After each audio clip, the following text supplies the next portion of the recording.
Excellent.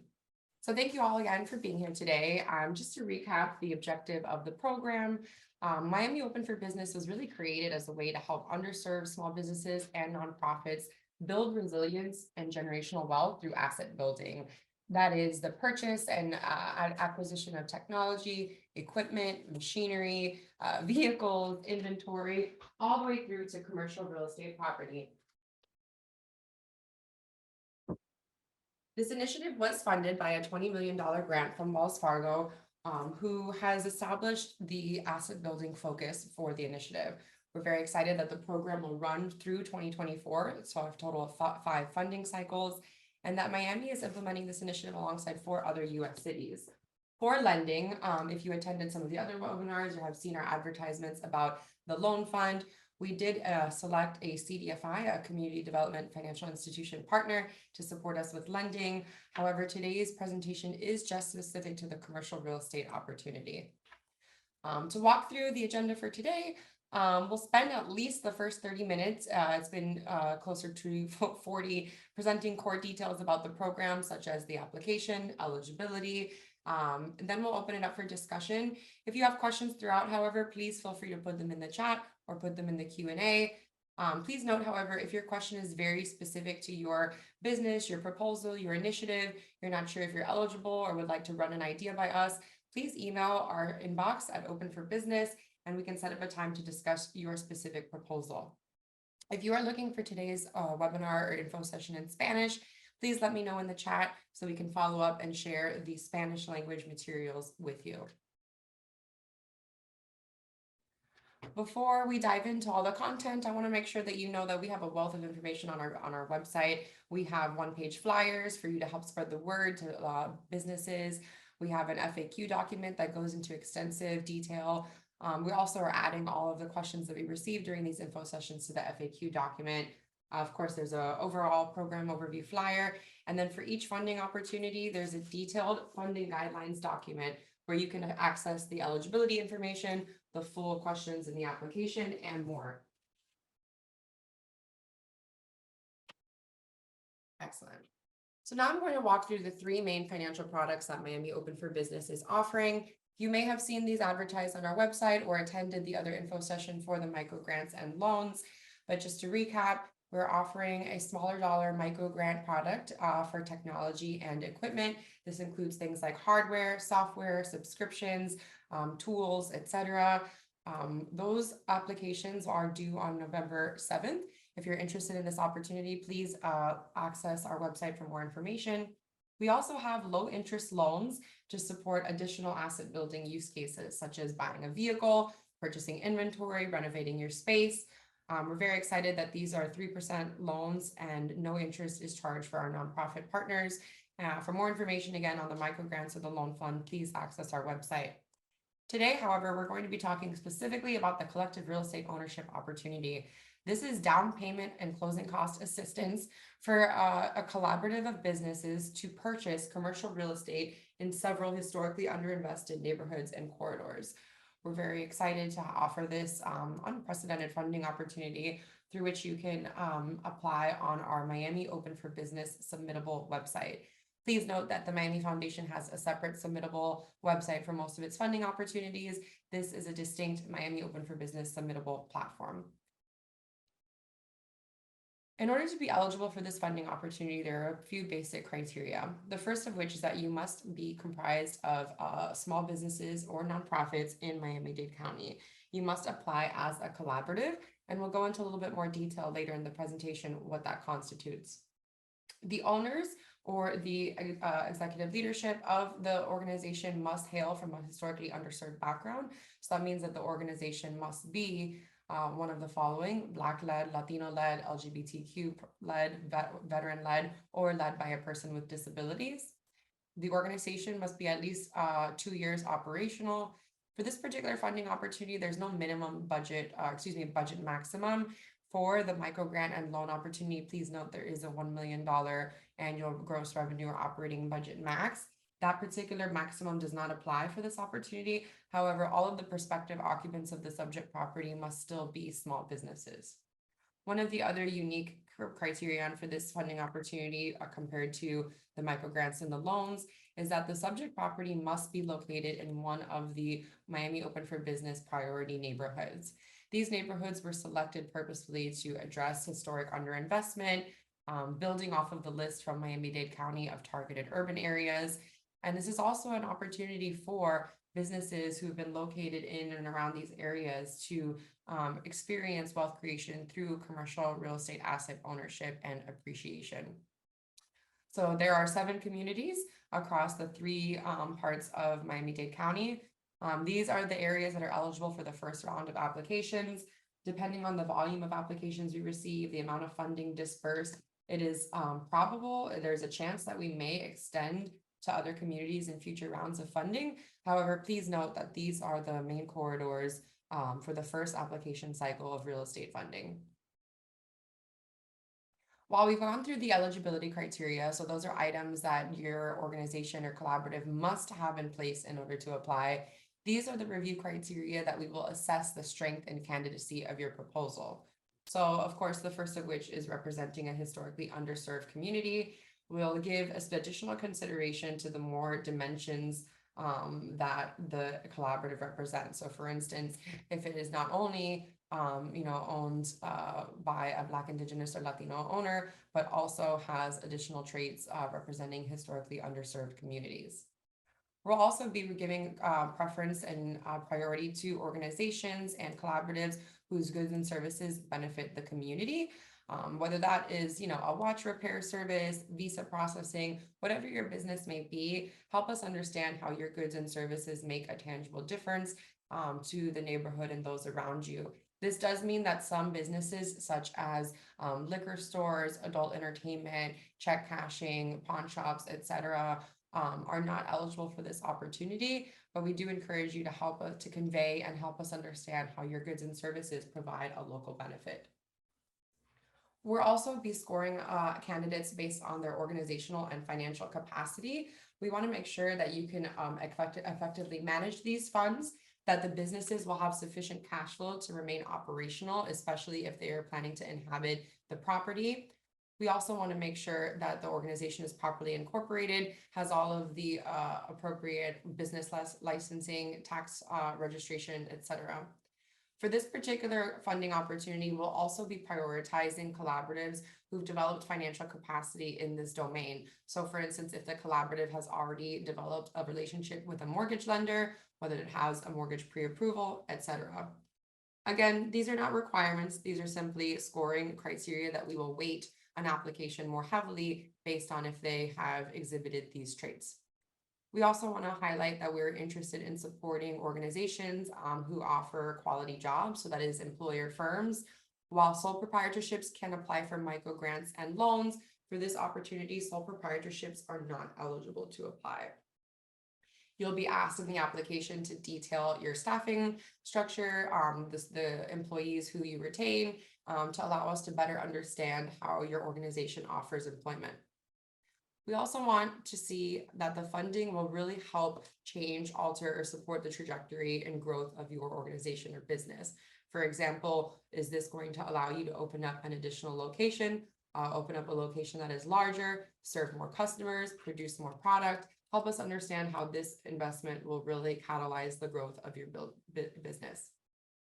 And then lastly, for this particular funding opportunity, we will be prioritizing collaboratives that can bring some equity contribution to the table. So whether that is an additional down payment or the fact that they can pay for some of the upfront transaction costs, such as the appraisal, the inspection, we want to make sure that the collaborative will be able to successfully engage in the transaction. And as such, collaboratives that are able to bring funding to the table will receive prioritization and scoring during the review process.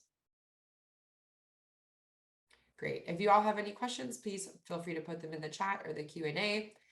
Just to walk through common application questions that we're getting about the program at large. Folks want to know whether you can apply for more than one of the products at a time, and that is correct. You can apply for a technology microgrant, a loan, and the real estate funding. However, if you are selected in any one of those categories, you cannot reapply for another microgrant, another loan, etc. This also means that if you're not awarded, you can continue to reapply. We're very excited to offer a total of 5 funding cycles through the end of 2024 so that this program and these 3 financial opportunities will continue to be offered in the future. Some folks would like to understand if they can apply for more than one use case. So for instance, apply for a micro grant for both technology and equipment, or apply for a loan for both remodeling and vehicles. At this time, in order to maximize the number of organizations that can receive funding, we are not allowing you to apply for more than one use case at a time to make sure that there is plenty to go around. And lastly, with regards to which opportunity you should prepare to apply for first, I do want to call out that the micro grant and the real estate opportunity have fixed deadlines. They're due on November 7th and 28th respectively, while the loan fund will accept applications on a rolling basis through the 1st of December. And so if you are thinking or prioritizing which application to process first, know that not only will we continue to offer funding cycles next year, these 2 funding opportunities have deadlines, whereas the loan fund is open on a rolling basis. We know that some folks would require and would be interested in additional assistance to work on their application. Beginning next year, we're going to have a larger suite of technical assistance resources available to you through the program. So this includes technical assistance for basic financial management principles. This will also include a commercial real estate acquisition workshop. However, until those resources are in place, we really encourage you to work with one of the many zero-cost small business providers that exist in Miami-Dade County. They can help you with items such as financial statements. They can help you prepare, for instance, your make sure that all of your entity and corporation documents are in order. So please consider working with the Small Business Navigator at FIU, Prospera, Branches, Catalyst Miami, among other local TA organizations.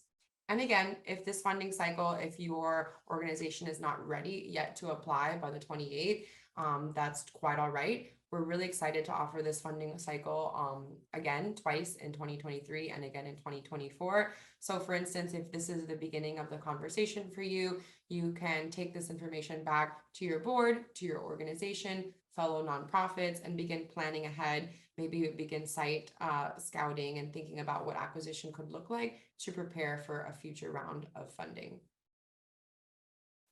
Excellent. So now that we have gotten the basic FAQ out of the way, basic eligibility principles, I am going to talk about the initiative in this particular funding opportunity in a lot more detail. I'm going to pause. I see a really great question from Rose in the chat. What if the building needs to be renovated? Most buildings in underserved communities are vacant and abandoned. It's an excellent question, Rose, and we know that this is something that's very common. There's a couple of ways to approach this. One of which is to, when you secure the mortgage to purchase the remainder of the property, you can also borrow a little bit of extra to include renovation, construction, and build out cost. And that basically will be bundled into your mortgage payment, the renovation of and build out of the facility. Another option is to apply for the real estate funding and then apply for a loan through the ABLE loan fund that is part of Miami Open for Business for renovation, so that you could stagger those financial products. The renovation for loan through Miami Open for Business is capped at 3%. So that's one advantage of doing it that way. Or you can, again, bundle it into the mortgage that you're asking for to cover the entire property, in which case the repayment of the mortgage would include the cost incurred for the build out. Those are just a couple of ways that it can be accomplished. I know that there are many others, especially from people far more acquainted with this work than I am. So if you have any questions or would like to raise them, please put them in the chat. So I'm going to go ahead and launch through the details of the program, which I think will help answer some of these questions a bit further.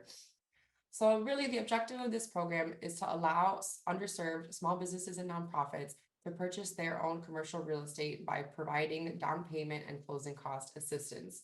We're really promoting a shared equity or collective ownership model so that more than one entrepreneur or individual owner can experience wealth creation and asset accrual as the commercial real estate appreciates.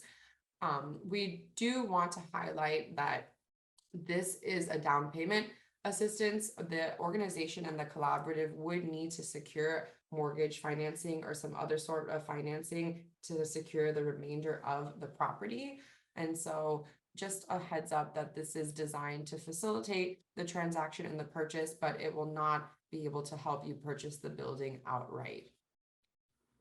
We talked a little bit about what a collaborative is, or its constituent parts. So a collaborative is more than one organization, two or more organizations, and it can be an assortment of nonprofit organizations, for-profit businesses, and or even governmental agencies like a CRA or a CDC.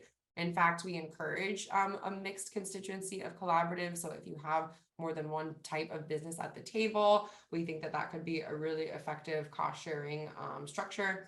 We also want to flag that you will need to identify from the collaborative a lead applicant who is committed to submitting the proposal on behalf of and representing the collaborative throughout the transaction process.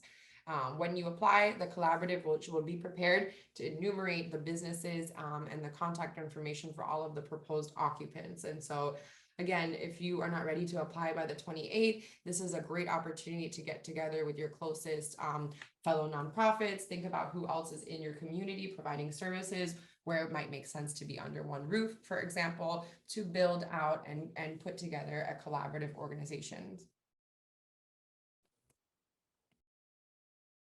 You may want to know what the funding request will constitute and what can be included in that request. As communicated, the maximum funding request is $500,000 per property, and that's per collaborative.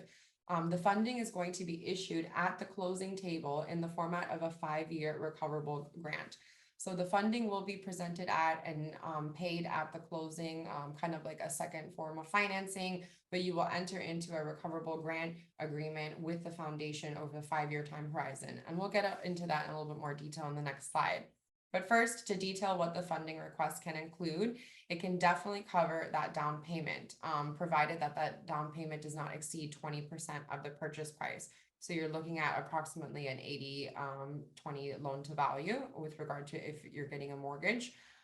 You can also use part of their funding request to purchase discount points, which will reduce the interest rate that you will pay for the property and thus also your mortgage payment in the outlying years. Also, attorney fees. We're going to walk through some of the collective ownership models, and you will need to retain an attorney to better understand how to operationalize these and review, legal agreements and the purchase agreement. And also closing fees. We know that closing fees can constitute a percentage of the purchase price.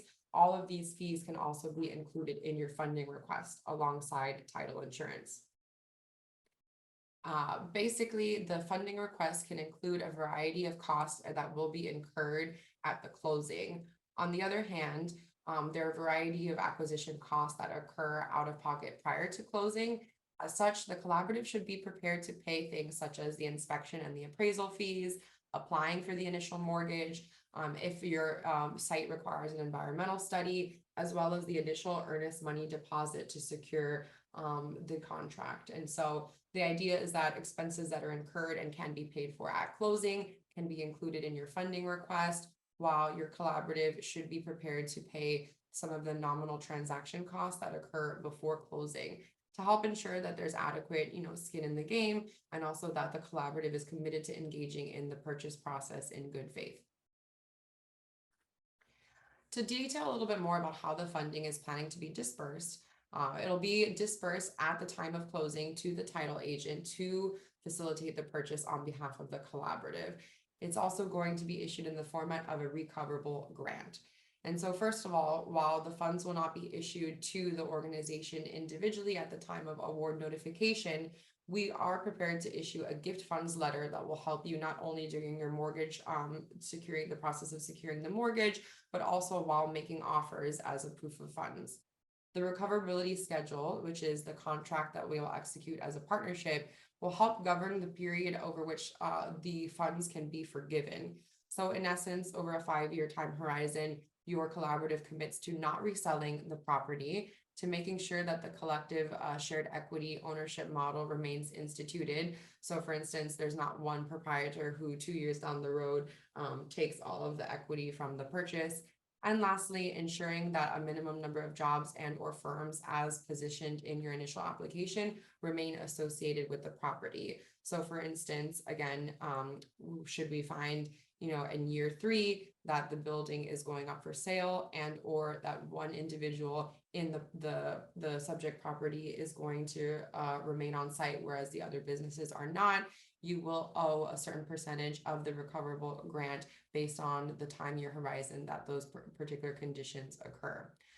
So it's in, the best interest of the collaborative to keep the property, to institute a shared ownership model, ensuring that there's more than one entrepreneur who is gaining asset accrual from the appreciation of that real estate. Now I'm going to walk through in a little bit more detail the shared ownership models that are eligible for this real estate funding opportunity. I will pause though, because I think we have some great questions about kind of the financing, which we just covered. So let me pause and ask and detail those. Kelsey asked, if we were to secure a loan that included renovation, does the total loan amount count towards the 20% cap? That's a great question, Kelsey. The down payment is designed to just be that 20% of the purchase price. Any additional financing that you take out to include renovation would be in excess of the purchase price. The main reason that we're committed to the 20% is to avoid the need for private mortgage insurance and to reduce the overall principal that is owed on the property. But the 20% refers to the purchase price of the building and not necessarily the value of the loan. Emmanuel Paul asked, does the business have to be approved for the mortgage first before applying for the funds? Great question, Emmanuel. It is not a requirement that your organization has a mortgage pre-approval in order to put forth an application for this initiative. However, we do recommend, at least for this first round of funding, organizations that are already engaged in site selection and may have already engaged a mortgage lender. It is more probable that they will get selected for this round of funding simply because they're further along in the process and are ready to take advantage of the funding opportunity. So while, again, it is not a requirement to be pre-approved for a mortgage, we do know that applicants in this round may come with a mortgage pre-approval letter. And so as such, we really behoove you to talk to a couple of lenders, better understand your financials, how much of a monthly mortgage could you afford, given a couple of different scenarios. It's not a requirement, but we do highly encourage you to come with a mortgage pre-approval to have the best chances of getting funding through this opportunity. Annika, and forgive me if I mispronounce your name, Annika. What if you have real estate property in a historical underserved location and would like to renovate without taking out a loan? That's a really great question, Annika. It sounds like you've already owned the real estate, would just need to develop it. We do have the renovation and remodeling loan product that, again, is 3% interest for for-profit entities, 0% interest for nonprofit entities. And you can take out a renovation loan for as much as $100,000. The loan fund ranges anywhere from $5,000 to $100,000. So if you already own property and you're not necessarily you're in need of down payment assistance, we highly encourage you to look at that renovation loan financial product. Excellent questions also. Rose has asked, will the Miami Foundation have any stake in the ownership of the building? For instance, a lien placed on the property for 2, 3, etc. years. This is a really excellent question, Rose, and this is actually a decision that we made as an organization to not take out a lien or a second mortgage or an equity stake in the property so that all of the equity gains and the appreciation will accrue to the business owners. However, we will have a 5-year recoverable grant schedule to kind of make sure that the funds that we entrusted in the collaborative are used for their intended purpose. So for instance, if the building, defaults, or if the building sells in the future, Miami Foundation is not expecting to, take an equity share of the appreciation in the future. However, if the building is sold within the 5-year time horizon, we will ask for some of our funding back because the grant agreement and the spirit of the grant is to keep that asset accruing and appreciating in the community. Great questions, all. These are really great. We'll add them to our FAQ documents. Feel free to put more questions in the chat or the Q&A. Right now, I'm going to detail the shared ownership / shared equity models that are designed to support this funding opportunity. The first of which is a community land trust model. You may have seen these operationalized elsewhere. They're very common in the housing space. In essence, a nonprofit steward will purchase the land and the property and then offer lease to own, so leasing or ownership opportunities for the sub stalls of that property. And if those stalls are ever sold in the future, they come back to the community land trust and are resold at a very fair rate in perpetuity to keep affordability. And so in essence, rather than having a for-profit commercial landlord or a for-profit developer hold the land and maximize financial returns, the nonprofit will own the facility and offer more affordable opportunities to business owners or nonprofits who wish to rent or hold a unit within that land trust. At the end of this presentation, I will share with you more information about some of these models that you can read on. But in essence, this is just one model to make sure that the property remains in the community and is stewarded by a nonprofit landlord as opposed to a for-profit commercial landlord or developer. The next shared ownership model that we're encouraging is a shared space, a property that allows multiple vendors to have to sell their goods or services on site. We do encourage for all these opportunities leaning towards lease to own or purchase opportunities. However, subleases is a possibility provided that there's more than one owner at the table. So an example of a shared space model could be a food hall where there's multiple restaurant stalls rather than one restaurateur and needing to take on the overhead for a whole location. This may also look like a co-working space where professionals or office folks who are needing office space can rent out some of that space as opposed to paying for their own. We also know that there have been several co-working spaces that have closed over the last 2 years, and so we know that there's a dire need for this type of space. This also could include things like farmers markets, craft fairs, flea markets. A common example I hear a lot is in potentially the beauty space or in the boutique space. Let's say that there's like 3 different individuals. One does lashes, one does hair, one does nails. Or let's say in a boutique, somebody is selling beauty products, healthcare products, etc. The idea is to have a space where multiple entrepreneurs can share and sell their goods all under one roof. The third shared ownership agreement or arrangement rather is called a joint tenancy or a tenancy in common purchase. This is a purchase of property where the property rights are divided at the point of sale based on either an equal or an unequal percentage.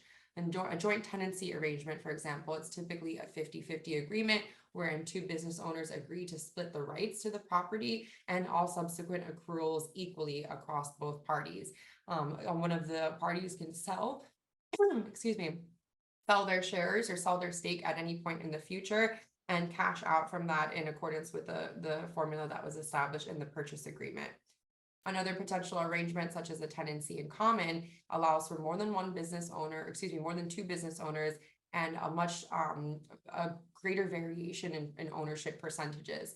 Let's say that your organization is bringing to the table 75% of the resources. You would then divide the ownership of that property into those percentages contractually. And then if that organization ever does choose to sell or leave the stake of the property, those percentages remain divided across the individuals on the purchase agreement.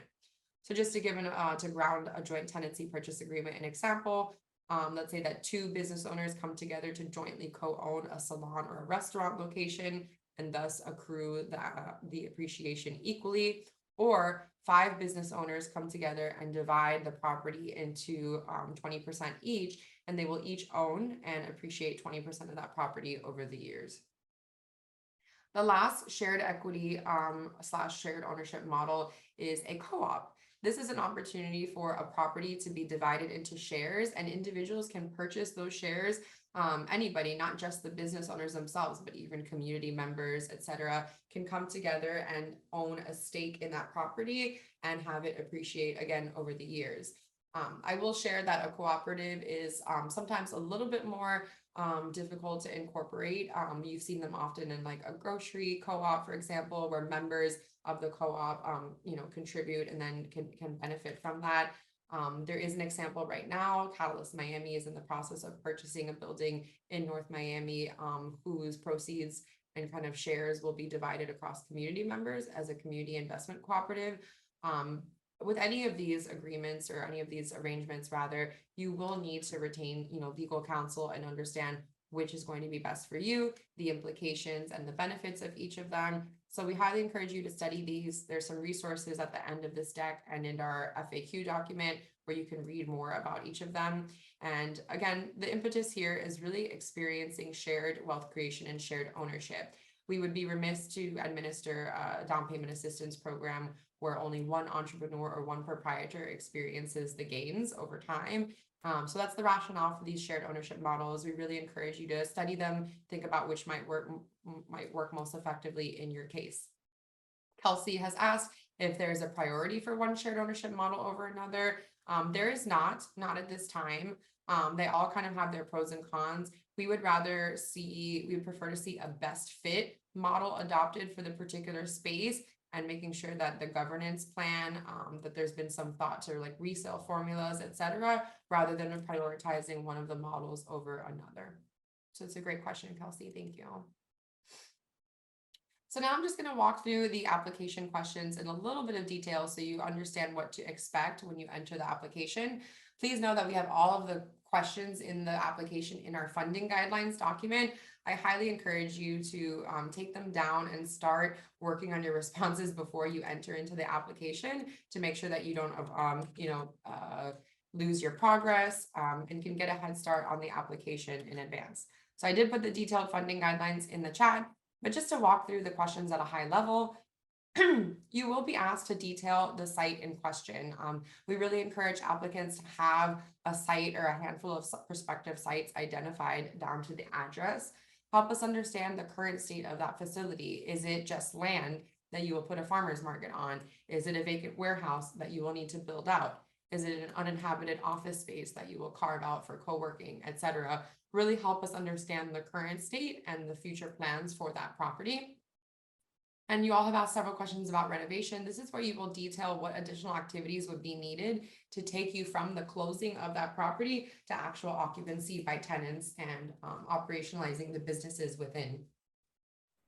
We also want to get a better understanding of the collaborative that will occupy the premises. So which of those shared ownership models are you planning to institute? What is your governance plan? What thought have you given to resale formulas and processes? We also love to see a roster of all the organizations who will occupy the property. So is the proprietor of those other businesses in the collaborative also from a historically underserved community? Do they have any staff? What type of goods or services do they sell, etc.? Help us get a really good idea of who's going to inhabit that property and what value they're bringing, again, to the community in accordance with our review criteria. At this stage, we'll also assess whether you have a relationship with a mortgage lender, a real estate agent, a real estate attorney. Have you engaged with somebody to understand your property insurance obligations? And do you have a tax counselor, a tax assessor, for example? As asked at the beginning, you don't necessarily need to have any one of these relationships in place to apply or be eligible for funding if your concept is really thoughtful and has already been given consideration. We'll also be using the responses to this question to inform our technical assistance strategy for next year. And so based on how many folks have relationships with lenders versus real estate attorneys, making sure that we provide some of those resources in the next 2 years for applicants who may need some more support developing their transaction. In the middle section, under financial overview, help us understand the potential purchase price of the property, how you plan to finance the remainder of that property outside of the down payment assistance, how much money your collaborative is prepared to contribute. So for instance, have you accounted for the various fees that you'll incur during the inspection and the appraisal process, and whether your collaborative is bringing any additional equity to the table. Help us understand the monthly mortgage payment, including taxes and insurance, that you are anticipating being able to afford, and how that balances out with the rental income that you can expect to earn from the inhabitants of the property. This is just basic questions about the financials to make sure that the monthly net makes sense, that you're not taking on more mortgage or more property than is feasible. And we'll also be asking for a variety of financial statements to help us determine that as well, which I'll talk about momentarily. The fourth section of the application relates to impact and community benefit. Excuse me. In essence, we'd love to understand how the adjacent community will benefit from this project. We are prioritizing historically underserved communities in South Florida and Miami-Dade. So we just want to make sure that if we are to support an installment or a subject property, how that property will develop or will help benefit the adjacent residents and really add to the community or neighborhood. Also understanding what full-time jobs are associated with the project, trying to prioritize, again, projects that will employ and retain more individuals than projects that will not offer employment opportunities. We'll also ask you to establish any other economic impacts, including impacts on the businesses themselves, growth in sales, growth in revenue, increase in headcount, etc.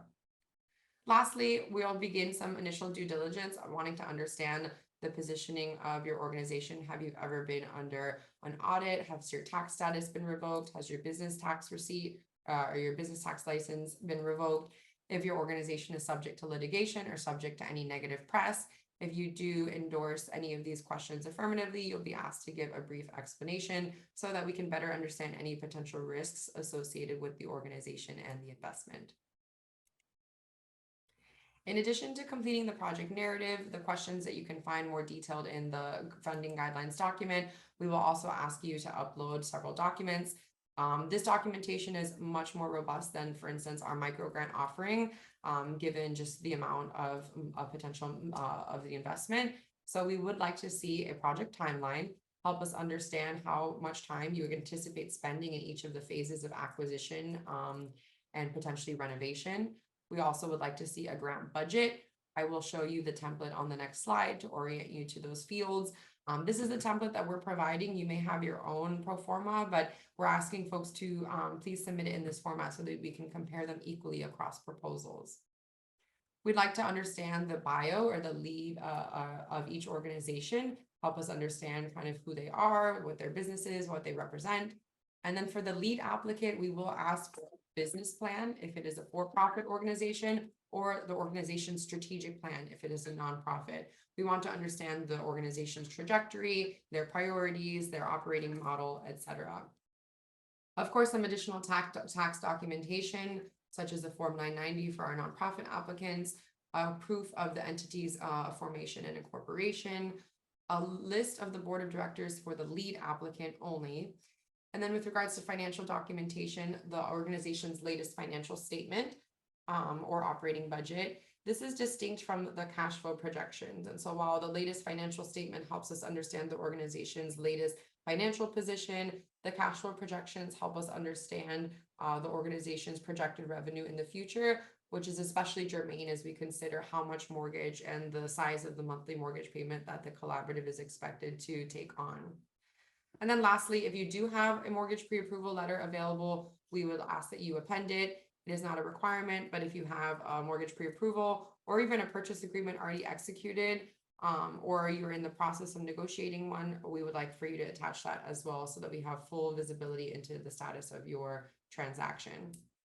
I do need to note that if your organization is selected as a finalist, we may ask some additional documentation such as tax returns, bank statements, a full schedule of debt, assets and liabilities, as well as a social security number. And so just be apprised that if your organization is selected, there may be some additional financial verification documents that are requested beyond these that will be furnished in the application. So in this next slide, I'm going to walk you all through the budget template that is provided as an example for applying. You may have your own, but we just wanted to provide a template, a starting point for folks to think about their application. So the budget template is divided into two sections: the funding sources, which does include the Miami Open for Business funding, and then the expenses section, which I'll get to momentarily. Here, you'll denote the funding requests that you are making of Miami Open for Business, any additional down payment that the collaborative is going to contribute, whether that's from your own coffers or from donations, and then funding sources that will secure the remainder of the property. This is where you may be able to denote the mortgage, the loan amount, Any other capital investments, for instance, large donor gifts. If you are planning to fundraise this for the next couple of years, you can include prospective funding donations here. And in essence, this total will equal the total dollar amount of the project to make sure that it is completely funded. So just walk through that. Again, organizations that are providing a little bit of their own equity and payment to the table will be prioritized, and you are expected to finance the remainder of that purchase price. So again, the total amount here should be equivalent to the total of your transaction. On the expenses portion of the budget template, we've provided a lot more line items here than your organization may incur. So for instance, under land and building acquisition, this may simply be equivalent to the purchase price of the facility. But if you're planning to finance more capital improvements, like we discussed in the chat, this number will be larger than simply the purchase price of the building. If you are planning to take on construction or site improvements, we are providing some examples of common fees incurred during that process. However, please note that the fields that are in gray are not designed to be covered by OFB funding. These are items that will be incurred by the collaborative, most of which under the fees before the closing. And the items that are highlighted in green are items that can be funded and covered by the Open for Business funding. So this includes accounting and bookkeeping, any assistance that you need on that end, any fees associated with applying for the mortgage, such as discount points.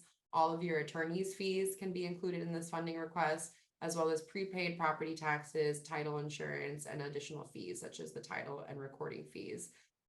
This cell, this green cell here, is where you would denote the down payment request that you're making of Miami Open for Business. In essence, once all of these gray cells are tabulated here, this should be equivalent to the funding request at the funding sources component of the budget. And at the very end of this budget math, the total dollar amount of funding in should be equivalent to the total cost of the project here. Again, you may have your own financial documents you'd like to use for the purpose of this proposal. You can certainly append them as extra, but we ask that all applicants complete this budget template so that we can appraise applicants using a consistent format. There's just a few quick questions I want to go through about this funding opportunity before we segue to the chat. Some folks have asked whether this funding is able to help cover rental costs, and per the guidelines of the funder, this is only designed to support new property acquisition. The funding cannot cover existing rental costs, overhead, staffing, etc. Folks have asked whether the subject property can include some residential. Provided that the majority of the subject property is used for commercial purposes, it is okay if there is some residential. However, I do want to caution that being, a residential landlord can be different than a commercial landlord, as we all know. For instance, the property would be inhabited 24/7 as opposed to just business hours, and there's a different set of liability and financing structures that come along with that. So do think judiciously if you're planning to have both residential and commercial in a mixed use property, but it is feasible if that is something that you want in your proposal. In terms of the minimum number of businesses, at a minimum, there must be at least 2 organizations or more. There's no maximum number to be included. However, we do encourage projects that will be able to support a greater number of businesses and or jobs will receive priority during the scoring process due to their benefit to more entrepreneurs. And then lastly, you may have some questions about the shared equity ownership models that we walked through today. There's a couple of links where you can get some reading started. I'll also put a link to our FAQ document in the chat where you can access the links to these 4 resources in the FAQ document, and specifically in the commercial real estate section at the end of the FAQ document. Excellent. So this concludes kind of the formal presentation and detailing about the commercial real estate funding opportunity. We walked through this already, detailing what OFB funding can and can't include. I'm going to go through the chat and the Q&A, and if you have any other questions, please feel free to put them in the chat. So Cherry has asked whether the loans are available to any county impacted by Hurricane Ian. Thank you for asking this question, Cherry. We know that there's been a lot of devastation, especially on the west coast of Florida. This particular initiative is a Miami-Dade County program supported by Wells Fargo. So the geography that we're supporting is specific to this initiative. We do know that there's some other support from organizations, especially those located on funders located on the west coast of Florida. If anyone has any suggestions, please feel free to put them in the chat. But at this time, this is an initiative for small businesses specific to Miami-Dade County. Kelsey has asked, if we want to purchase a property that is over 2.5 million, so 500,000 is less than 20%, is there any flexibility to provide us time to fundraise that additional down payment using these committed funds as leverage? It's an excellent question, Kelsey. We did specifically highlight or realize that 2.5 million is the cap if you want to apply the full 500,000 to down payment. Provided that your concept makes sense, right? If you are committed, you have the resources at the ready, and you're prepared to go through the transaction process, it is possible for the Miami Foundation to make a commitment to your project that you can then use as leverage or matching funds. However, I do want to caution that, especially for this particular funding cycle, if your organization is not ready and needs additional time, it will be a competitive funding cycle. So I want to caution, yes, that is a possibility. It'll really vary based on the strength of your proposal. It is possible to get a funding commitment through this program without being pre-approved and while still concurrently fundraising. But for this particular funding cycle, it may be particularly competitive. Alberto has asked where we can access the recording. Great question, Alberto. I will be uploading this recording by the end of the week to our website, and you will be able to access it on the Miami Open for Business landing page along with all of the slides. If you'd like, I believe you may already be able to access the recording from Tuesday's session, which is the same information. I'll send you all a link to these slides in the chat so that you can access them later date.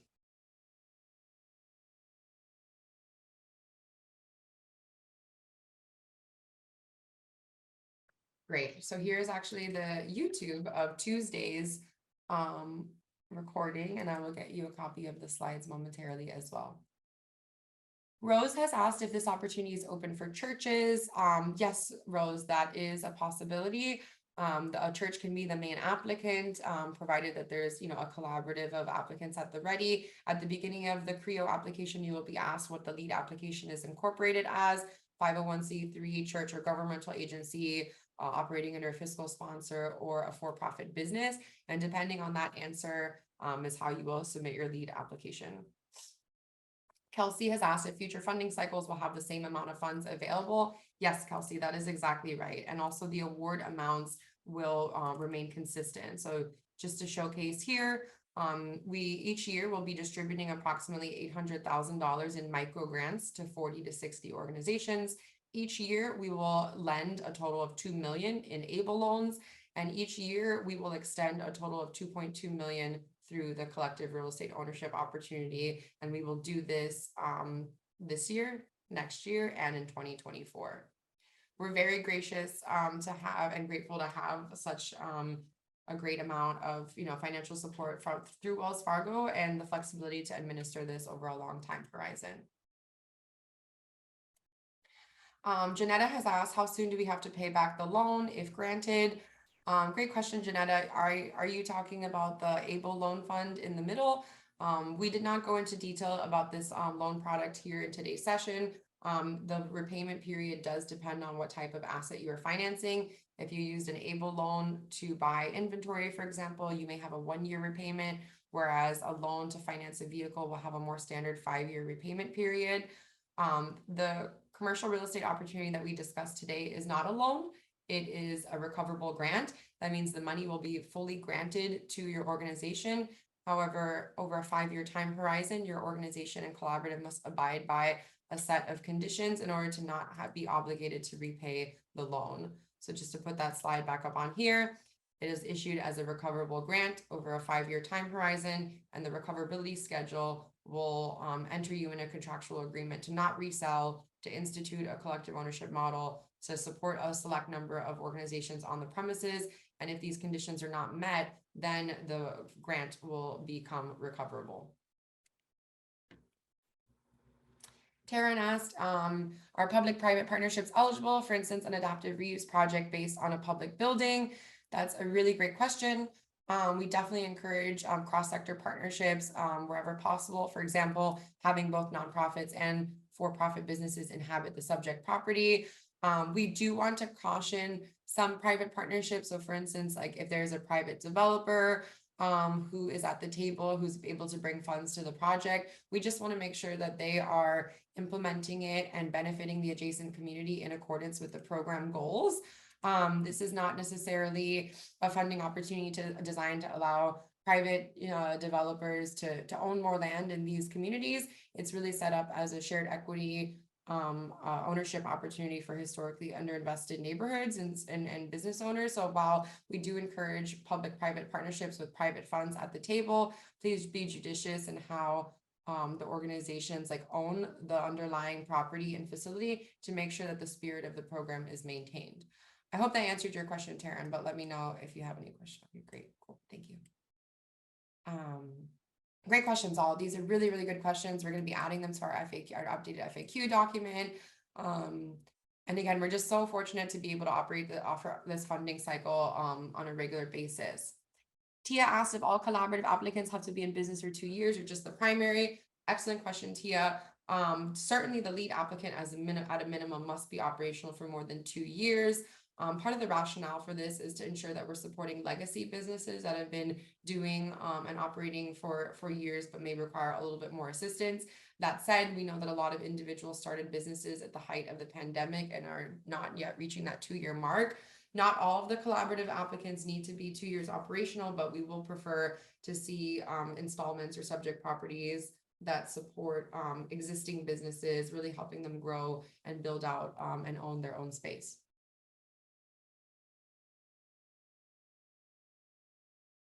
Thank you. These are great questions, all. We did get through today's content faster than Tuesday's session, so we don't need to stay for the full 90 minutes unless needed, but I'm certainly on the line. We have 8 minutes till 11, and I'm happy to remain on the line if you have any questions.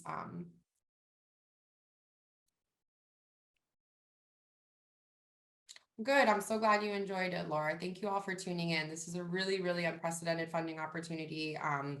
I do know that your organization may not be ready yet, right? There's so much ahead. You have to go out looking at sites. You have to talk to a mortgage lender.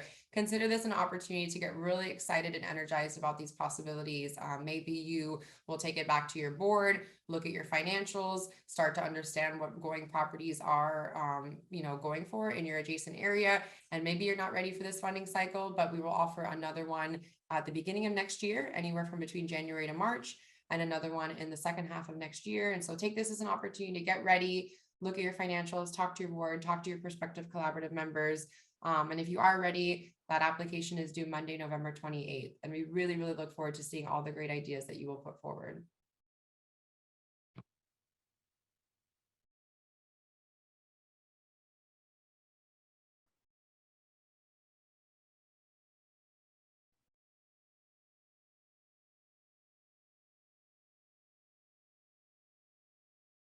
And Tia has asked if the webinar will be shared. Yes, Tia, that's right. We are recording it right now. We will upload the recording to the website. I did actually include the recording from Tuesday in the chat, and then we will also send out the webinar slides.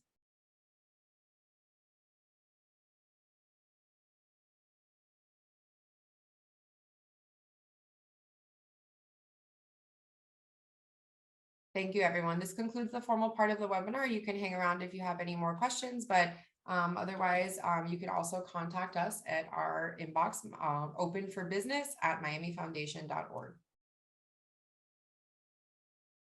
Thank you, everyone. Have a great day.